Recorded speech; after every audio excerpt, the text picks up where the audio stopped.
नमस्कार दोस्तों, आज मैं आपके सामने लेकर आया हूँ आज का पेपर 5 अप्रैल 2022 का माध्यमिक शिक्षा बोर्ड राजस्थान का अजमेर का कक्षा 10 का विज्ञान का पेपर। ठीक है, हम इसको पूरा सॉल्व करेंगे। प्रत्येक क्वेश्चन के सटीक आंसर मैं आपको बताऊंगा, लेकिन उससे पहले आप कमेंट करके ये बता दीजिए कि आपके अनुमान के मुताबिक कितने कितने नंबर आ रहे हैं। बाद में मेरे आंसर को देखकर आप तुलना कीजिए और अपने सटीक आंसर की को सटीक जो रिजल्ट है उसको आप चेक कर लीजिए, क्योंकि उससे कम ज़्यादा बस 2-4 नंबर ऊपर नीचे हो सकते हैं, उससे ज़्यादा नहीं होंगे। तो अब हम अपना पेपर शुरू करते हैं। पहला क्वेश्चन इसका वो है, मानव में हृदय का एक तंत्र का भाग है। हृदय किस तंत्र का भाग है? तो पोषण, उत्सर्जन, श्वसन, ये हृदय नहीं है। हृदय सिर्फ परिसंचरण के दौरान कार्य करता है। इसके बाद अगला क्वेश्चन है अपना, कौन से यंत्र द्वारा रक्तदाब नापा जाता है? तो रक्तदाब जो है वो स्पाइगनोमेनोमीटर के द्वारा नापा जाता है। अगला क्वेश्चन है अपना, आउटू ग्रंथि को थायरोक्सिन हार्मोन बनाने के लिए, तो थायराइड ग्रंथि आउटू ग्रंथि एक ही है, उसको थायरोक्सिन हार्मोन बनाने के लिए हम आयोडीन की ज़रूरत पड़ती है। इससे अगला क्वेश्चन है, सभी अनिश्चित क्रियाओं का नियंत्रण मस्तिष्क का कौन सा भाग करता है? हालांकि वो अग्र मस्तिष्क का भाग होता है, लेकिन अग्र मस्तिष्क के अंदर भी जो मेडुला है वो इन सभी भागों को, क्रियाओं को नियंत्रित करता है। इससे अगले वाला प्रश्न है, इनमें से कौन से पदार्थ में क्रिस्टलन जल उपस्थित नहीं है? तो धोने के सोडे में क्रिस्टलन जल उपस्थित है, 10 क्रिस्टलन जल होते हैं। जिप्सम में 2 क्रिस्टलन जल होते हैं। बेकिंग सोडा में क्रिस्टलन जल नहीं होता। प्लास्टर ऑफ पेरिस में भी क्रिस्टलन जल होते हैं। अगला क्वेश्चन है, ये जो चित्र में बताया गया है इसमें आप देख रहे हो कि एक दे रखा है अम्ल और दूसरा दे रखा है धातु। तो अम्ल की धातु के साथ अभिक्रिया होने पर हमेशा हाइड्रोजन गैस निकलती है, जिसको H2 कहते हैं।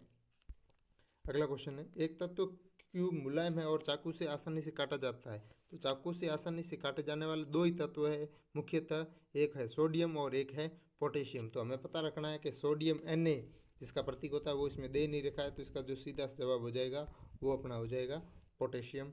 अगला क्वेश्चन है, परावर्तन के नियम लागू होते हैं। तो जितने दर्पण हैं उन सभी दर्पणों में परावर्तन के नियम लागू होते हैं, तो इसका लिए सही उत्तर हो जाएगा उपरोक्त सभी के लिए। अगला क्वेश्चन, पानी का अपवर्तनांक है। पानी का अपवर्तनांक 1.33 है और प्रकाश की चाल तो v बराबर होता है c/μ।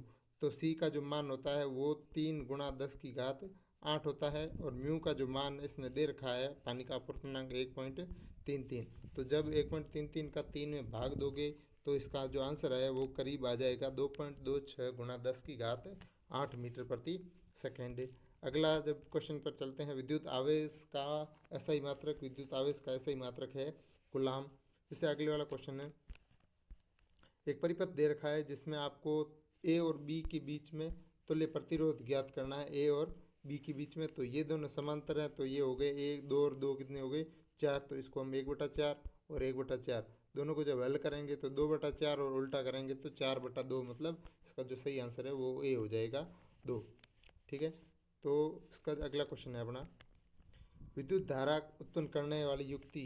तो यांत्रिक ऊर्जा में बदलने के लिए जो काम लेते हैं वो मोटर होती है, और विद्युत धारा जो उत्पन्न करती है वो कौन करती है? वो करता है विद्युत जनित्र। अगले वाला क्वेश्चन रिक्त स्थान में पहुंच गए हैं। पहला है, स्रावित हार्मोन के समय और मात्रा को क्रिया विधि से नियंत्रित की जाता है। तो मात्रा को नियंत्रित करने के लिए पुनर्भरण प्रक्रिया अपनाई जाती है, जिसको कहते हैं पुनर्भरण। ठीक है, अगला आंसर, संदेश संचारित करने के लिए तंत्रिका तंत्र का रासायनिक आवेग भी कहते हैं इसको, या विद्युत आवेग भी कहते हैं। तो विद्युत आवेग या रासायनिक आवेग, इन सभी के आपको आंसर आपको PDF के रूप में मिल जाएंगे। तो मैं अभी आपको सिर्फ डायरेक्ट आंसर बता रहा हूँ, आप मिलान करते जाइए साथ में पेपर निकाल के। तो इसका विद्युत आवेग हो सकता है या रासायनिक आवेग, दोनों उसके सही है। तीसरा है, पारितंत्र में एक पोषी स्तर से दूसरे पोषी स्तर में ऊर्जा की क्या होती है? तो एक स्थान से दूसरे स्थान जाएंगे तो हमेशा ऊर्जा की क्या होती है? कमी होती है। ये आपको पता है कि एक स्थान से एक स्तर से दूसरे स्तर में जाते हैं तो ऊर्जा की क्या होती है? कमी होती है। अब चलते हैं अपने अगले प्रश्न में। टिहरी बांध गंगा नदी पर बना है। ठीक है, तो टिहरी बांध कहाँ बना हुआ है? गंगा नदी पर। प्रतिबिंब दूरी व बिंब दूरी का अनुपात V/U, ये अनुपात होता है M का, और M को क्या कहते हैं? आवर्धन कहते हैं। M को क्या कहते हैं? आवर्धन कहते हैं। अगला क्वेश्चन है अपना, विद्युत बल्बों के तंतुओं के निर्माण में टंगस्टन का उपयोग किया जाता है। विद्युत बल्ब के जो बल्ब होता है उसके अंदर जो तंतु होते हैं उसमें टंगस्टन का उपयोग किया जाता है। अगला क्वेश्चन है अपना, अति लघुरात्मक प्रश्न में पहुंच गए हैं। तंत्रिका उत्तक किसके संगठित जाल का बना होता है? तो उत्तकों में तंत्रिका कोशिकाएं होती हैं। इसका जो सही आंसर होगा वो हो जाएगा तंत्रिका कोशिका। इसका जो सही आंसर है क्या हो जाएगा? तंत्रिका कोशिका। ठीक है। अब अगला क्वेश्चन है, कौन सी अंतस्रावी ग्रंथि मानव शरीर की वृद्धि का नियमन करती है? तो वृद्धि के लिए पीयूष ग्रंथि है जो मास्टर ग्रंथि कहलाती है। अगला क्वेश्चन, सीएफसी का पूरा नाम? क्लोरोफ्लोरोकार्बन। आपको बहुत ही आज क्योंकि ये रेफ्रिजरेटर में पाया जाता है तो क्लोरोफ्लोरोकार्बन। ठीक है, बहुत ही इंपॉर्टेंट है, ध्यान रखना। मानव के कौन से अंग में कोलिफॉर्म जीवाणु पाया जाता है? तो सही आंसर है इसका आंत्र। इसका जो सही आंसर है वो क्या है? आंत, छोटी आंत में होता है मुख्यतः, तो आंत्र इसका सही जवाब है। अगला क्वेश्चन, पुनर्चक्रण, ये इसका जवाब एक लाइन में देना है। संतरे में पाए जाने वाले अम्ल का नाम? सिट्रिक अम्ल। सिट्रिक,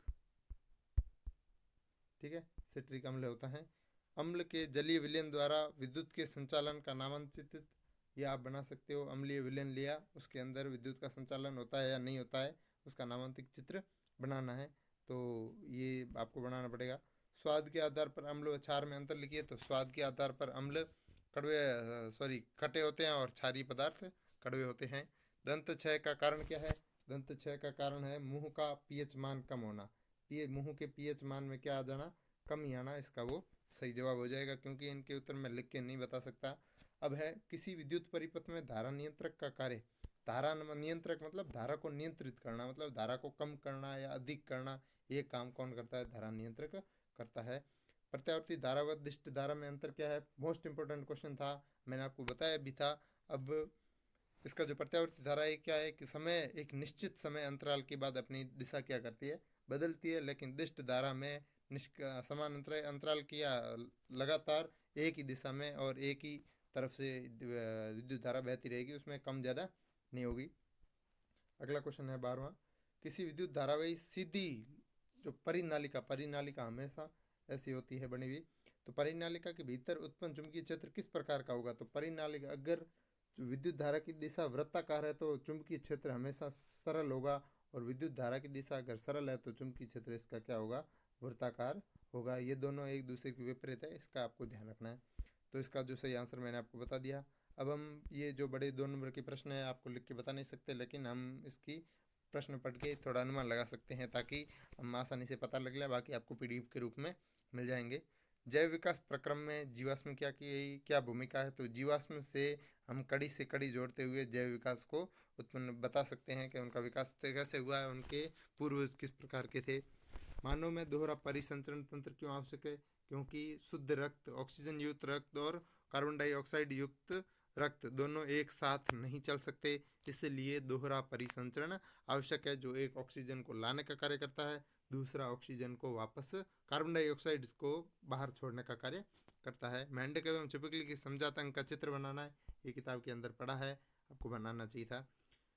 पारितंत्र में उत्पादक व उपभोक्ता किसे कहते हैं? उत्पादक जो बनाने वाला, उपभोक्ता जो खरीदने वाला। तो जो उपभोक्ता है वो मतलब उनको जो उपभोग कौन कर रहा है, प्राप्त कौन कर रहा है, पारितंत्र के जो पदार्थ है उनको प्राप्त करने वाला उपभोक्ता होता है। ठीक है। अगला क्वेश्चन है, लोह धातु पर भाप की क्रिया का नामांकित चित्र, ये भी आपको नामांकित चित्र बनाना था।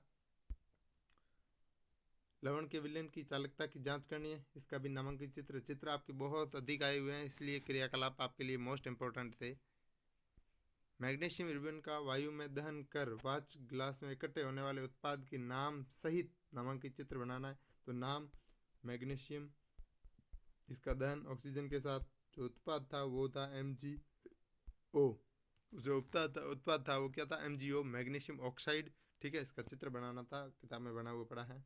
उष्माशोषी और उष्माक्षेपी अभिक्रियाओं को परिभाषित करना है।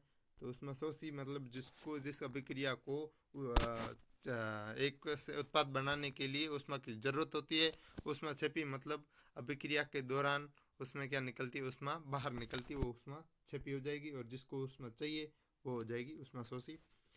तन्यता को परिभाषित कीजिए, मतलब किसी भी धातु को खींचकर लंबा एक तंतु के रूप में, छोटी तार के रूप में खींचा जा सकता है। और सबसे अधिक तन्य धातु सोना है, जो 1 ग्राम सोने से 2 किलोमीटर लंबी तार हम बना सकते हैं। तो सबसे अत्यधिक तन्य धातु सोना है। प्रकाश के अपवर्तन के दोनों नियम मैंने आपको बता रखे हैं। एक है म्यू बराबर साइन आई बटा साइन आर, ये स्नेल का नियम है, साइन आई बटा साइन आर। और जो पहला नियम है वो क्या है, दूसरा नियम है वो क्या है कि जो अभिलंब है या उसको हम कहते हैं मुख्य अक्ष, वह अपवर्तन किरण और परावर्तन अपवर्तन किरण, आपतन किरण और अपवर्तन किरण तीनों एक ही बेस पर, एक ही स्टेज पर मिलते हैं, एक ही पृष्ठ पर तीनों मिलते हैं, रखते रहते हैं। इसका जो अगला 14वां क्वेश्चन है, श्रेणी क्रम में संयोजित 4 प्रतिरोधकों के तुल्य प्रतिरोध करने के लिए व्युत्पत्ति का कीजिए। मतलब ये जो अगर श्रेणी क्रम में है तो उनका संयोजन किस प्रकार होगा प्रतिरोधों का, ये आपको बताना था। और अगला क्वेश्चन है, एक 4 ओम प्रतिरोधक में 10 एम्पियर धारा 2 सेकंड प्रवाहित करने पर ऊष्मा उत्पन्न होती है। आई स्क्वायर आर टी इसका सूत्र है। तो आई स्क्वायर मतलब 10 का स्क्वायर, 100, आर 4 और टी 2, तो 2 गुणा 4 800 जूल इसका सही आंसर हो जाएगा आपका। ठीक है। अगला क्वेश्चन है, परिनालिका क्या है। मैंने आपको अभी बताया था परिनालिका क्या है, इस तरह से बनी होती है। उसमें विद्युत चुंबक कैसे प्राप्त होता है, तो इसमें जब विद्युत धारा उत्पन्न करते हैं तो यह विद्युत चुंबक की तरह कार्य करती है। तो ये इस तरह से बनाया गया है, इसका आंसर हो जाएगा 17वां। ये बहुत ही बड़े क्वेश्चन आ गए।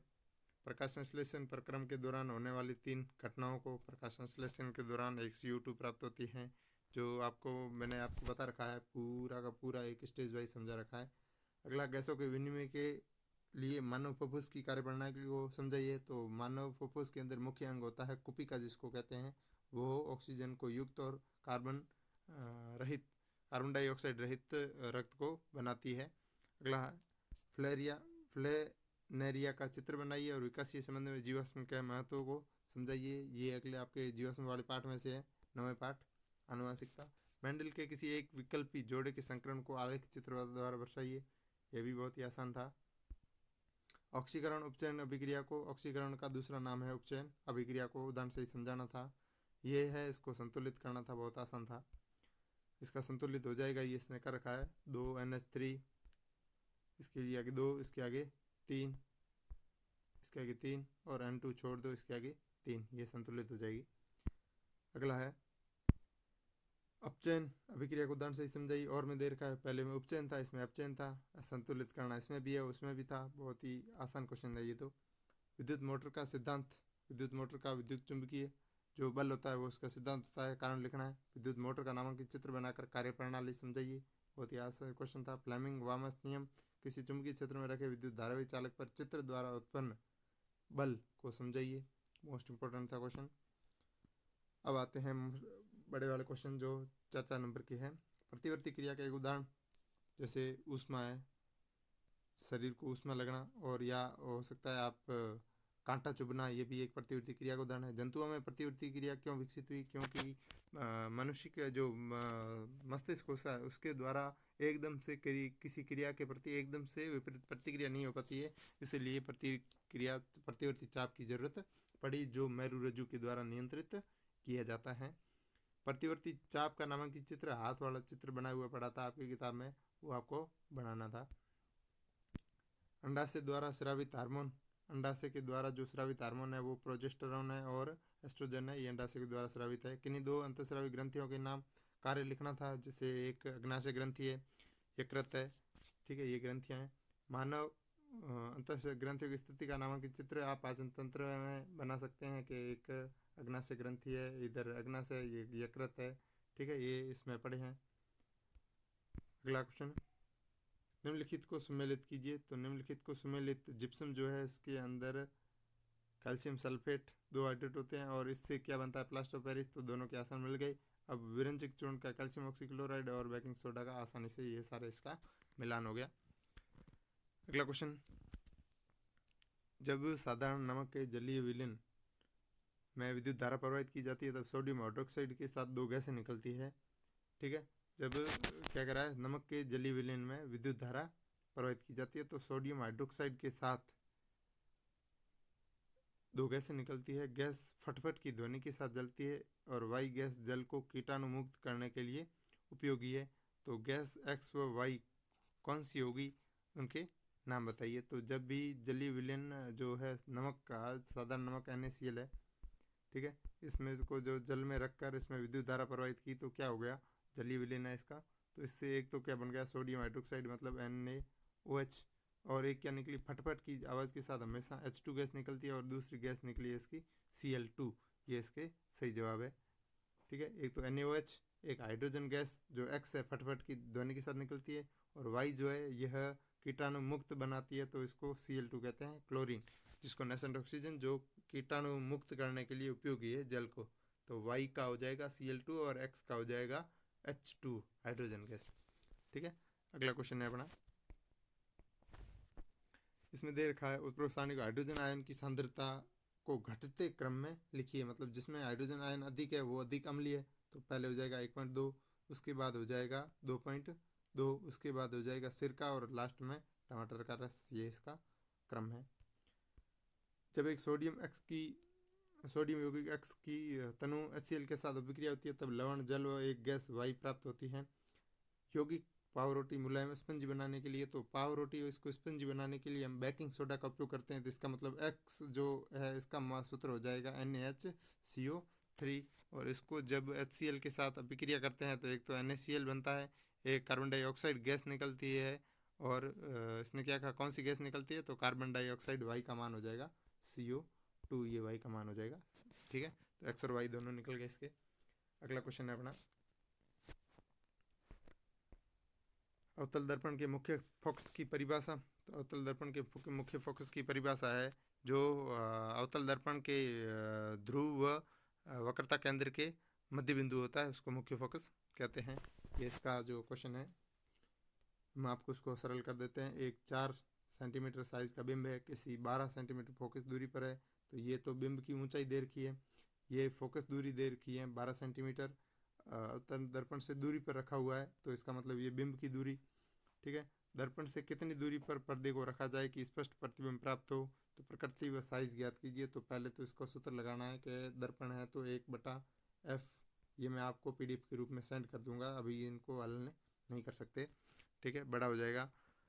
अगले है लेंस की क्षमता से आपका क्या आशय है। एक डॉक्टर लेंस की क्षमता, एक डॉक्टर 2 डायोप्टर क्षमता का संशोधित लेंस निर्धारित करता है। लेंस की फोकस दूरी ज्ञात कीजिए। तो P बराबर होता है 1/f। अगर P का मान यहाँ पर 2 हो जाए तो F इधर आ जाएगा, 2 इधर गुणा में कहाँ चला जाएगा, भाग में, तो 0.5 हो जाएगा इसका मीटर। 0.5 फोकस दूरी आ जाएगी, 0.5 मीटर।